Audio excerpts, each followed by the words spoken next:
তুমি কখনো কাউকে ভালোবাসছো? ভালোবাসবেন আমার? আমি আসলে কাউকে কখনো ভালোবাসি নাই। আমি তো ভালোবাসা পেতে আসছিলাম মা, পেয়ে গেলাম তোমাকে, আমার মায়ের চোখ দুটোকে।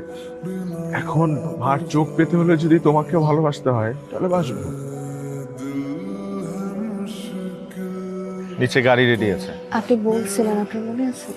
আপনার মায়ের চোখগুলো আপনার সাথে নিয়ে যাওয়ার জন্য যদি আমাকে ভালোবাসতেন, আপনি বাসবেন। কিন্তু আমারও তো ভালোবাসবেন না, তাহলে আপনিও কি আমার এই শকুনে তার শরীরটাই দেখেন আর মন বেড়ায় কিনে নিয়ে যেতে চাইতেছেন? মন ভালোবাসার সাথে বাধা থাকে না। অপেক্ষার প্রহর যত বড়, ভালোবাসা ততই বড়। তুমি কি আমার ভালোবাসা পেতে অপেক্ষা করতে চাও? অপেক্ষা করতেছেন, কিন্তু আপনার সাথে থাকবেন, দেশে থাকতে চাই। খুব যত্ন রাখুন আপনি মার চোখগুলো, আর অপেক্ষা করুন কবে আপনি আসবেন।